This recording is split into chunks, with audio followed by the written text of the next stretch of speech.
Hello everyone. Today we will be discussing the third law. Last session we discussed about the Boyle's law and the Charles law. Okay, Boyle's law, you know, pressure is inversely proportional to volume, and Charles law, volume is proportional to temperature at constant pressure. Okay, so two types of graphs we have drawn. Boyle's law, we got isotherms graph, and Charles law, we got isobars because pressure is constant. And you know, all the gases obeys Charles law at very low pressure and high temperature. Okay, so now we will see the third law, that is the Gay-Lussac's law of gaseous volume. Gay-Lussac's law of gaseous volume. This is a very simple law which relates the pressure and temperature. The relation between pressure and temperature at constant volume. Okay, so at constant volume, because we have studied now constant temperature, constant pressure, isotherm, isobar. So here it is constant volume. So at constant volume, the law states that the pressure of a fixed amount of gas, we are always talking about fixed amount of gas, isn't it? So the pressure of a fixed amount of gas is directly proportional to temperature. See, it's a very simple law. So at constant volume, the pressure of a fixed amount of gas is directly proportional to its absolute temperature. That means if the pressure is increased, the temperature is increased, the pressure is also increased. If the temperature is decreased, the pressure is also decreased. So that is the law states that Gay-Lussac's law of gaseous volume states. Okay. Now you can say pressure is equal to, if proportionality constant is taken out, you will get a constant into T. So this is called as the Gay-Lussac's law. And if you plot a graph representing pressure and the temperature, here you get a straight line graph. See, you will get a straight line from the origin.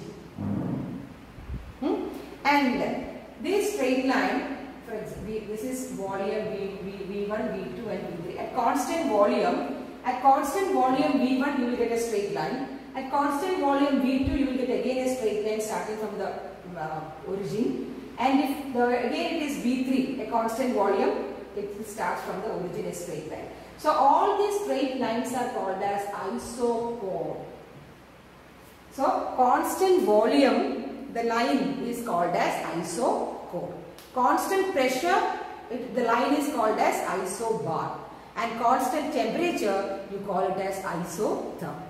Okay. So Gay-Lussac's law of gaseous volume states that at a constant volume, the pressure of a fixed amount of gas is directly proportional to its temperature, its absolute temperature. Or P is proportional to T, or P is equal to a constant into T.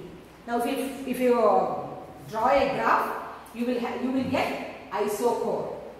For each constant volume, you get different isochords. Here V1, V2, V3. You know V3 is greater than V2 is greater than V1.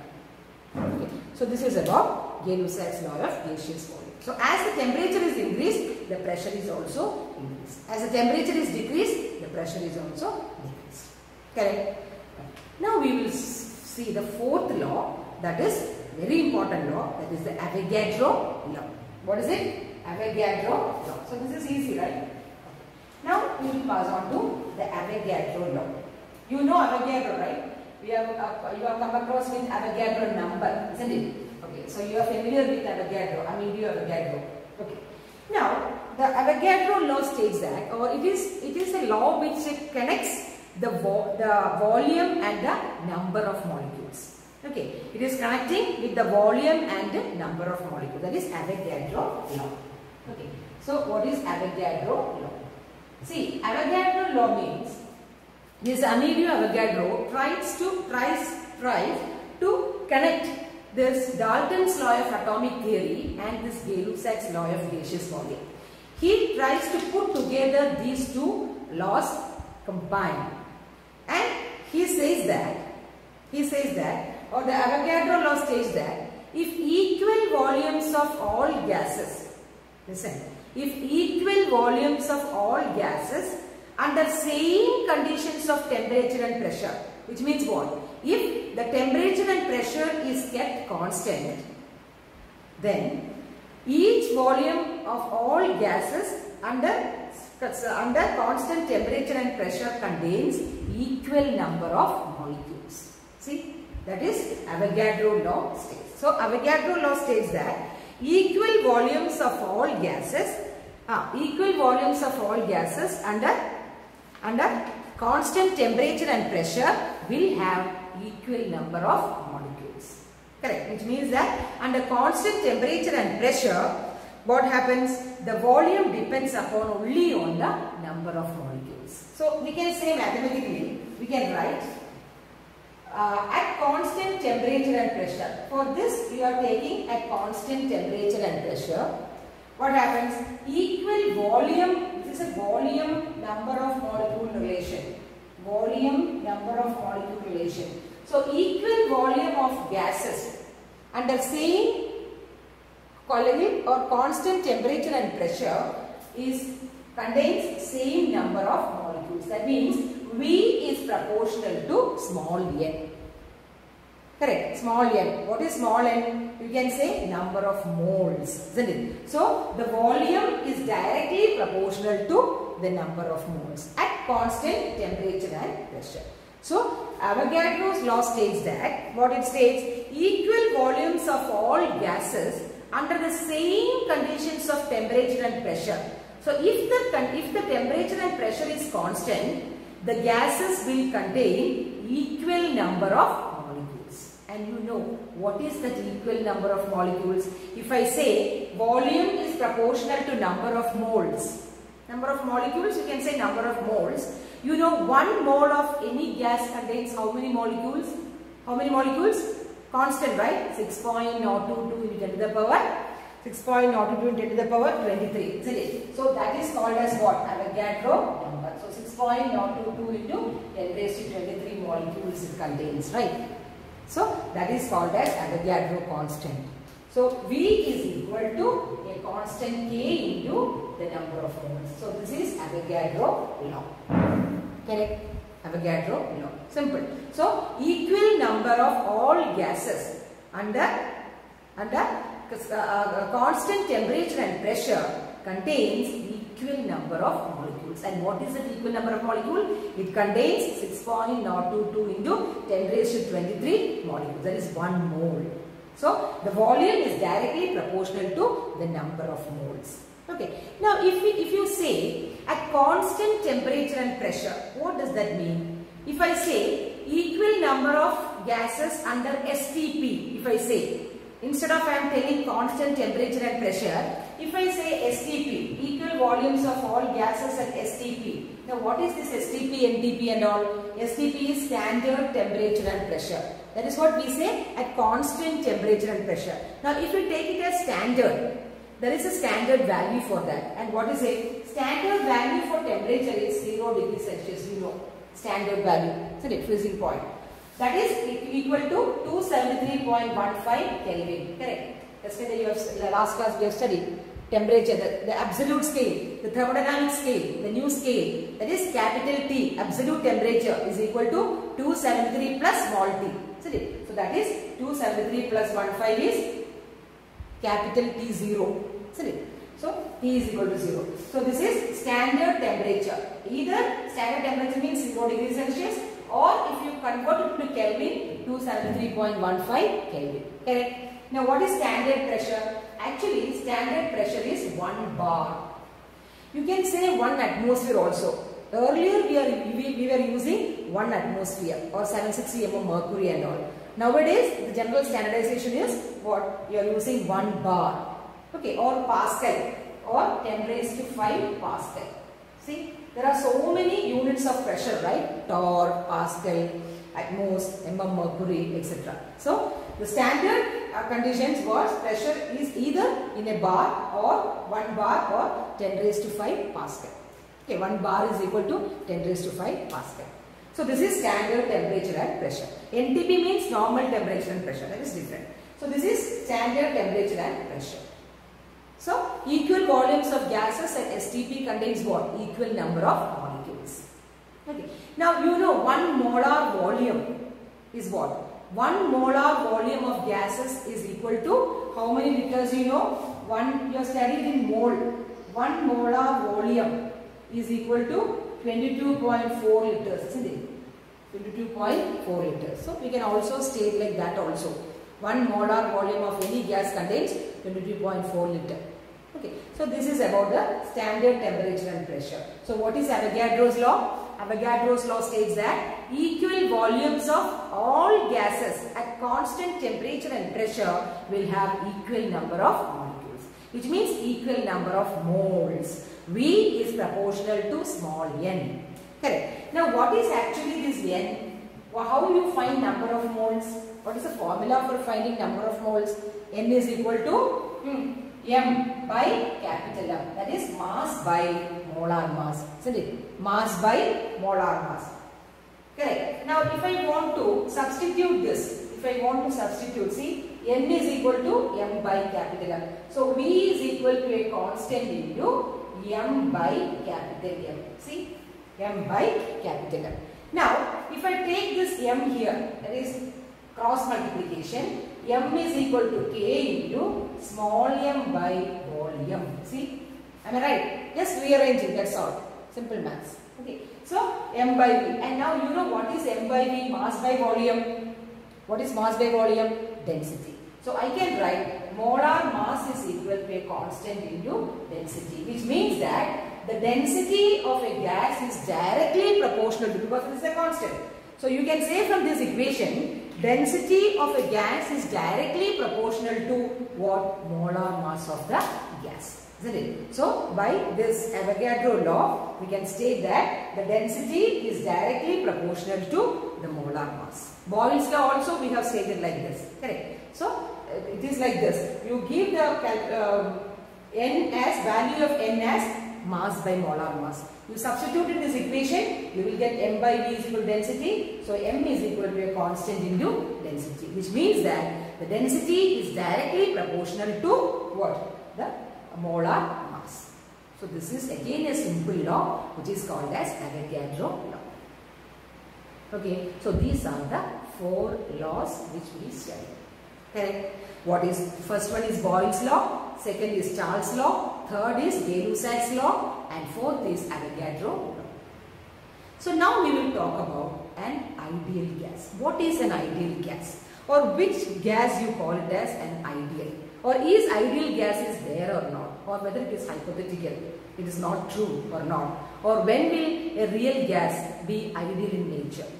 Okay, so what is an ideal gas? If you ask what is an ideal gas, we can say a gas which strictly obeys the 3 laws, that is the Boyle's law, the Charles law and the Avogadro's law. So we are omitting the Gay-Lussac and coming in the Avogadro law. So any gas which strictly obeys all the 3 laws, that is Boyle's law, Charles law and Avogadro's law, is called as an ideal gas. Okay, so any gas which obeys all the 3 laws strictly is called as an ideal gas. But in a real situation, there is no such gas. There is no such ideal gas there.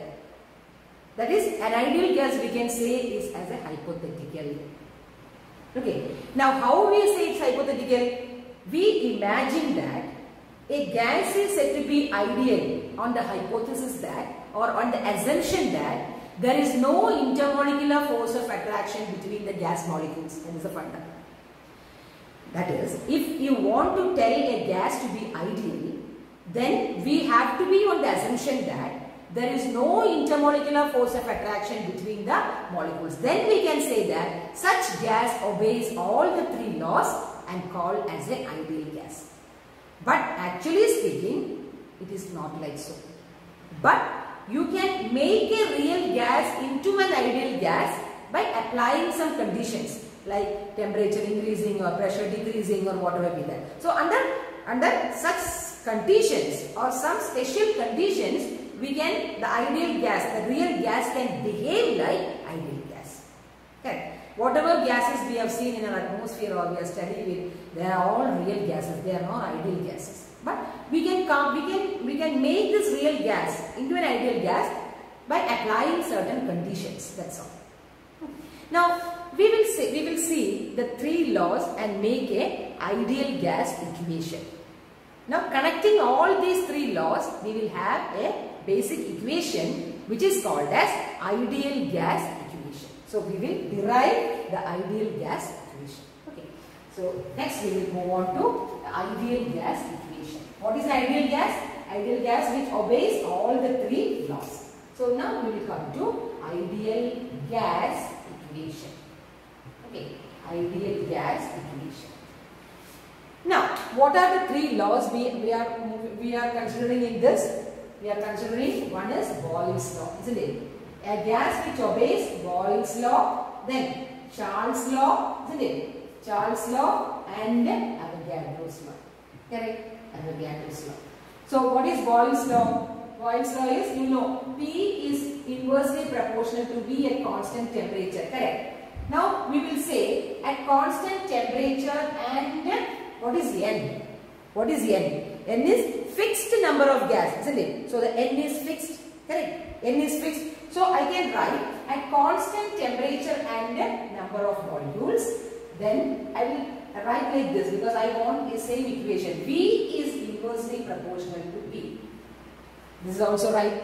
P is inversely proportional to V. I made ulta. V is inversely proportional to P. Okay. Now what is Charles' law? Charles' law means at constant pressure and number of molecules.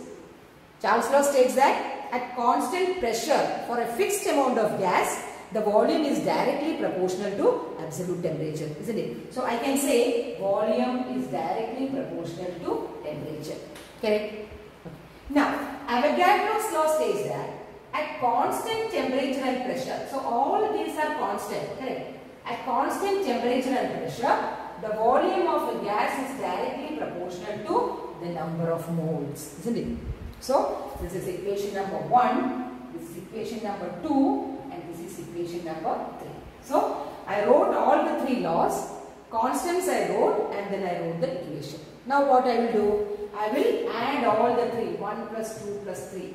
Okay. Now, not adding, combining. Okay, I can say just combining. Okay.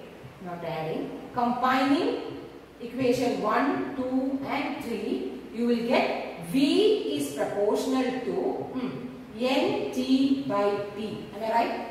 V, all the V I put here V, is proportional to numerator what all comes N and T. Correct. That is N and T. Denominator, there is P.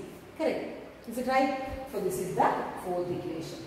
Now cross multiply, I can say PV is proportional to NT. See, PV is proportional to NT. Correct? And if I remove the proportionality sign, see, if I remove the proportionality sign, PV is equal to, what you have to do? You have to multiply with a constant. So a constant R into NT. See, PV is equal to a constant R into NT, where R is called as R, the value of R is same for all gases. The value of R is same for all gases. So the R is called as universal gas constant. What is it? Universal gas constant. Why? Because the value is same for all the gases. Okay. So we will see the values of R. So I can write the ideal gas equation is equal to PV is equal to nRT. Where R is called as what? R is called as the universal gas constant. See? Universal gas constant. So this is called as ideal gas equation. See? Ideal gas equation. That is a gas which obeys ideal law has the equation PV is equal to nRT.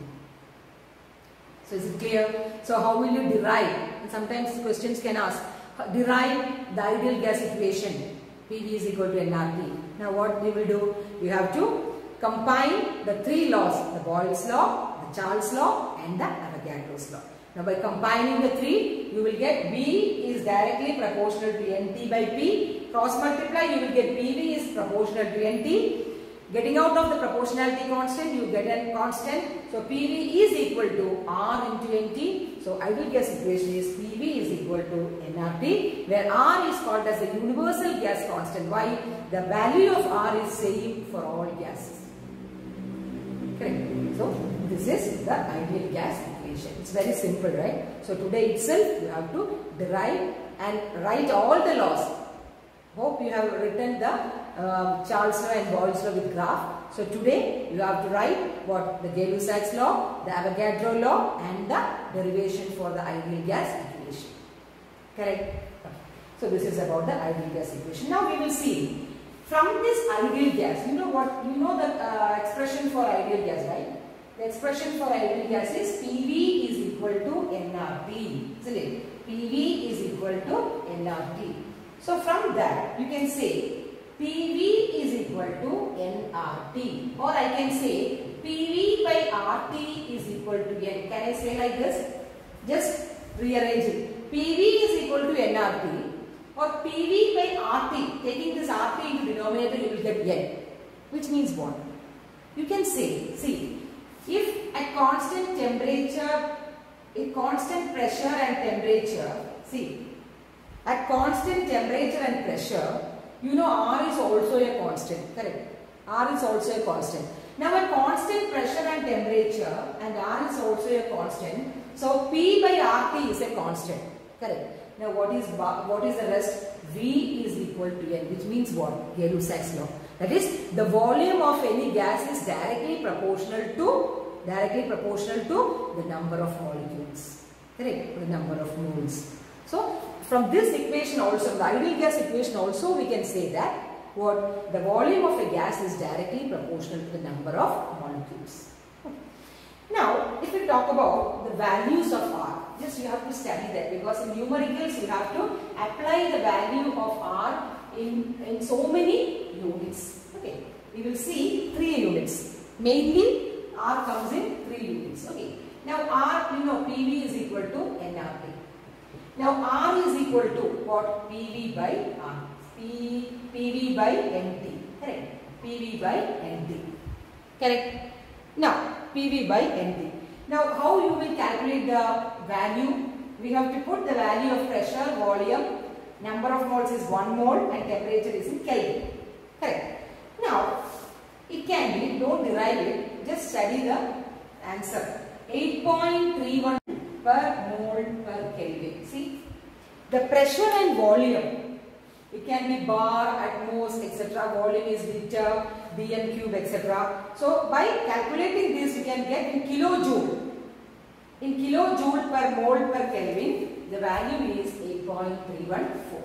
Correct. Now again one more. How is in Pascal? If the pressure is given in Pascal and the volume is in meter cube. Pressure is in Pascal and volume is in meter cube. You will get again the same value, that is 8.314 into Pascal meter cube per mole per Kelvin. Per mole per Kelvin is same because N is 1 mole and T is Kelvin. See, when it goes up in the numerator, it will be per mole, mole raised to 1 and Kelvin raised to 1. So that is always the same. Now the rest difference is according to the pressure and the volume. If the pressure in the question paper, if the pressure is written in Pascal and the volume in meter cube, 8.314. If it is in kilojoule per mole, again it is 8.314. See, the value of R is same. Okay. Now one more in bar. If you say in bar, it is 0.0812. See, no. It is 0.0831. 0831, that is 8.31, I will tell you. 8.314, that is equal to 8.314 into 10 raised to minus 2 bar. If the pressure is in bar, okay, bar liter, volume is in liter, then mole per Kelvin. So this I can write it as 0.08314 bar liter per mole per Kelvin. See? So this is all just a substitution, that's all. Okay. If the pressure is in kilojoule, then you will have 8.314 kilojoule. If it is in Pascal meter cube, Pascal, pressure is in Pascal and the volume is in meter cube. Again the same 8.314.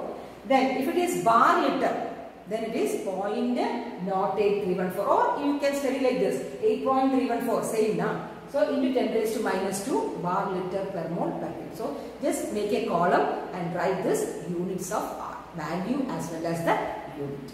Correct. If it is atmos, atmos when also means what? Atmos also it will be 8.2 into 10 raised to minus 2 atmos.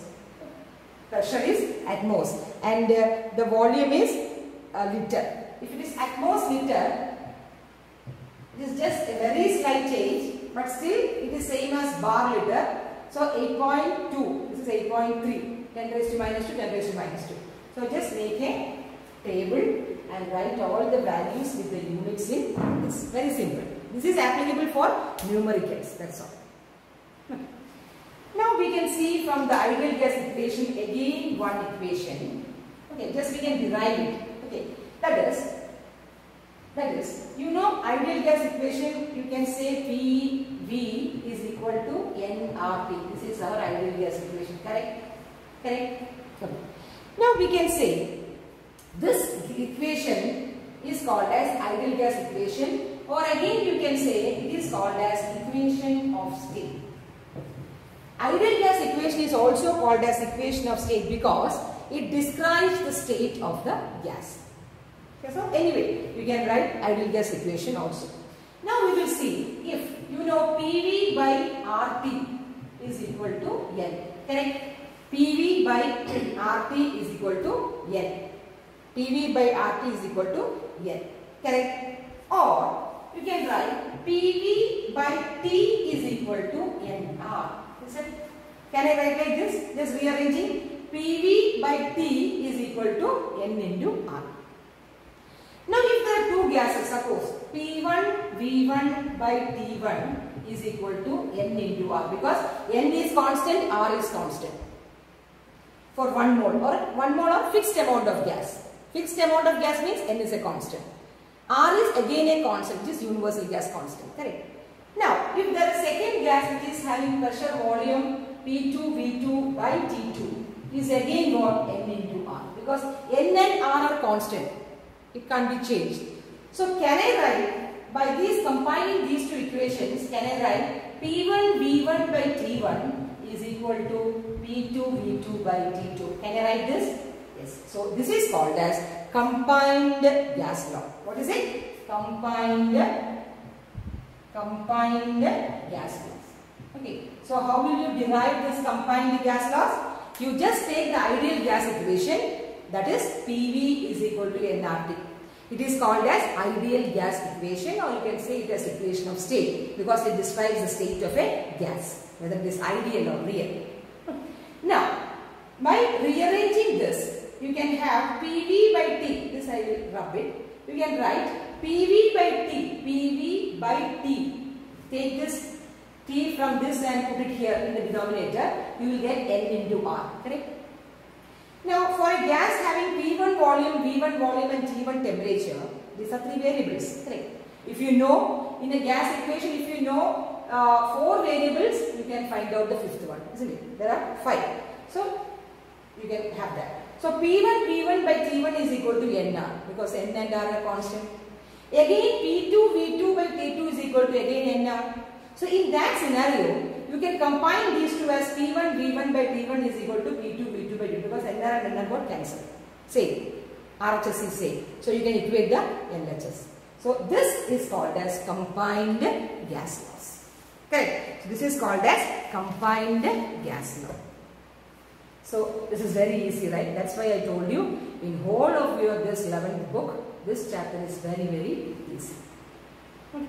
So, hope you understood this. That is the ideal gas equation derivation and how you will get the combined gas laws and the values of R in several units.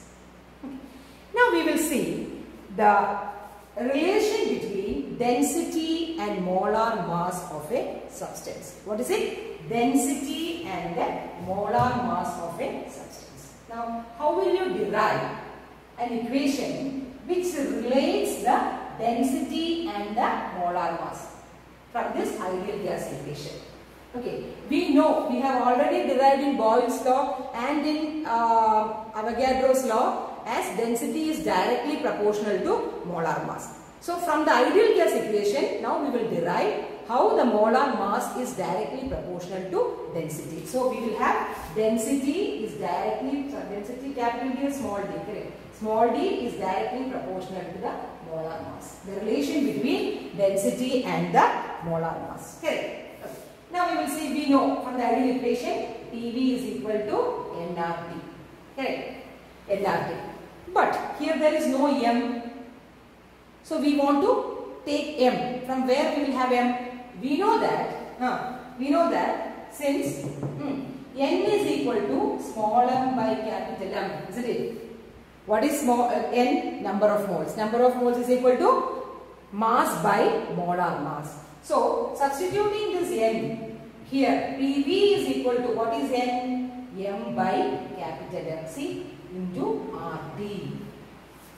Got it? RT. Then what you have to do? You have to take this m here, correct, and take this PV here. So what will happen? Capital M is equal to small m by V into RT by P. See? Got it? Listen. You take this m here, cross multiply. So PV will come down and m will go up. That's all. That's all. So m is equal to, capital M is equal to small m by V. Why I put m by V here? I want to make it as density. That's all. Now RT by P, that's a constant. R is a constant. At constant temperature and pressure we are doing that. So I can say m is equal to density into a constant. See? So molar mass is directly proportional to density. See? So m is equal to where is m? M is equal to, or I can say if density is given, m is equal to dRT by P. If you don't want a constant there, you can say m is equal to dRT by P. So that is a relation between molar mass and density. This is also very, very simple. Isn't it? So today we have seen so many things. Isn't it? We have seen Gay-Lussac's law, then Avogadro law, ideal gas equation, combining gas law, and then the relation between density and molar mass. Okay. Now we will see another thing, that is Dalton's law. It's again a law which is called as Dalton's law of partial pressure. What is it? Dalton's law of partial pressure. Now what do you mean by partial pressure? What do you mean by partial pressure? Have you heard of partial pressure? I think this is the first time you are hearing this partial pressure, no? Partial pressure. What is partial pressure? Partial pressure means nothing but if you have let us assume there are 5 gases in a container, okay, at some constant temperature and pressure.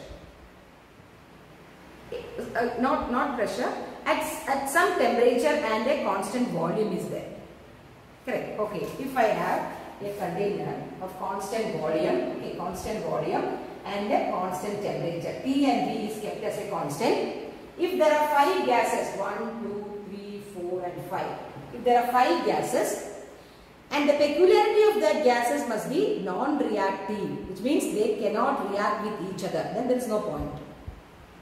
Okay. Now what is partial pressure? Partial pressure means the individual pressure of this first gas is the partial pressure of that gas. Now partial pressure of the second gas is the individual pressure of this gas.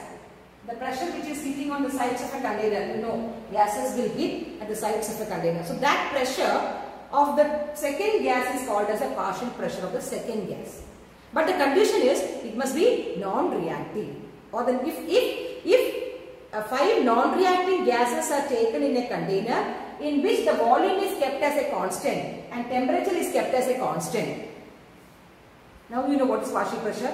Partial pressure means the individual pressure of each gas the individual pressure P1 for the first gas, if I say P1 is the partial pressure of first gas, which means the pressure exerted by that gas at constant volume and constant temperature, to be made simple. What is it? The pressure by the gas at constant temperature and volume, it is called as partial pressure.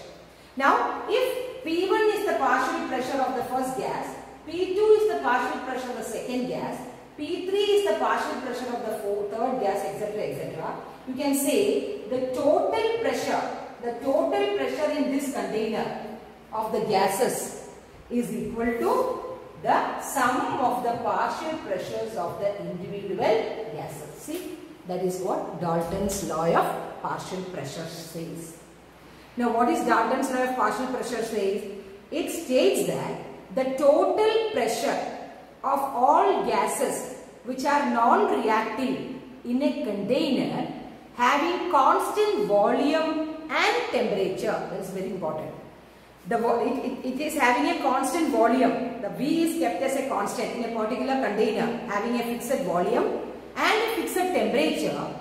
The total pressure in that of all the gases, if there are 5 gases, okay, 5 gases, the total pressure of all the 5 gases is equal to the sum of the partial pressures of the individual gases. Now you know what is partial pressure. Partial pressure means the pressure exerted by each gas.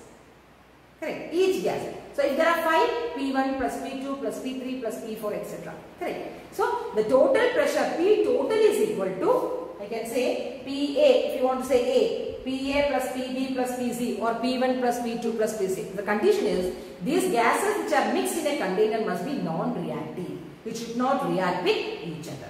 So that is called as partial pressure. So is it okay? It's easy, right? This is called as Dalton's law of partial pressure. So what is Dalton's law of partial pressure? Dalton's law of partial pressure states that the total pressure of a gas at constant volume and temperature is the sum of the partial pressure of the individual gases. Okay. So this is Dalton's law of partial pressure, or the total pressure exerted by a mixture of non-reactive gases. We can say more precisely the definition as that the total pressure exerted by a mixture of non-reactive gases is equal to the sum of the partial pressure of the individual gases. That is, if you remember this equation, you will be able to write that P total is equal to P1 plus P2 plus P3 plus P4 and so on. How many gases are there? Till that. Okay, so that is it. But there is one problem. Normally we are getting, or if we are manufacturing the gases in lab preparation, if you are preparing the gases, normally the gases are collected over water by the downward displacement. That is, for example, if you are remembering the hydrogen, the formation of hydrogen and oxygen by the electrolysis of water. If you remember in the 10th standard, you have studied one beaker or plastic mug in which 2 test electrodes are there, and you put 2 test tubes full of water inside down. Then you will get gases at the 2 test tubes. One will be twice the volume of the other. Hope you are remembering that. So how you got the gases? You got the gases by displacing the water, because the water was full. So by displacing the water, the gas is taken over that place. That means the downward displacement of water. So normally what happens to that hydrogen and oxygen there? It must contain moisture, isn't it? It is moisture containing gas. Okay. Now, if you want the pressure of a dry gas, see, I am getting that hydrogen, it contains moisture. So what I want to do, if I want the pressure of the dry gas of hydrogen, what I have to do, I have to subtract the P total, what I get that pressure, minus that moisture, isn't it? Correct, moisture. And that is called as aqueous tension. What is it? The new name, aqueous tension. Aqueous tension is nothing but the pressure exerted by the water vapor. You know that there is a water vapor there, isn't it? It's a moisture. It's a water vapor there. So the pressure of that water vapor should be minus from the total pressure. Then you will get the pressure of the dry gas. Okay, so I will write the equation. That is, hope you understood, right? It's very simple. That is, pressure of the dry gas. If you want the pressure of a dry gas, you know P total. What is P total? P total is P1 plus P2 plus P3. If three gases are mixed together, non-reactive gases are mixed together, the total pressure is equal to P1 plus P2 plus P3. Now P of dry gas is equal to P total minus, what is it? Aqueous tension. Okay, you call the name as aqueous tension, and aqueous tension is nothing but the pressure, what is it? Pressure exerted by water vapor. Pressure exerted by water vapor. You know what I mean, water vapor. Water vapor is always, normally 95% of the gases you get by the downward displacement of some liquid or water, whatever. So it contains moisture. So if you want to calculate, for calculative purposes, if you want to calculate the pressure of a dry gas, you have to minus the pressure of that aqueous or moisture. And that pressure of this saturated water vapor, you call it as more precisely, the pressure exerted by the saturated water vapor is called as aqueous tension. So if you minus the aqueous tension with P total, you will get what? You will get P of the dry gas, or the pressure of the dry gas. Clear? Okay, so that is about the P of the dry gas. So you have seen again what? Dalton's law of partial pressure. Clear? Is it okay? So today we have studied what all? We have studied Gay-Lussac's law, Avogadro's law. You have to write all this in that notebook. Okay. Then ideal gas equation, derivation of ideal gas equation, the relation between density and molar mass, and the last is Dalton's law of partial pressure. Okay. Now we will move on to the partial pressure in terms of mole fraction. So that we will study in the next session. So please prepare notes. Mole fraction is also, I think, a new term for that. So in next session we will have a detailed discussion how the partial pressure can be connected with the mole fraction. Okay. So till then, thank you.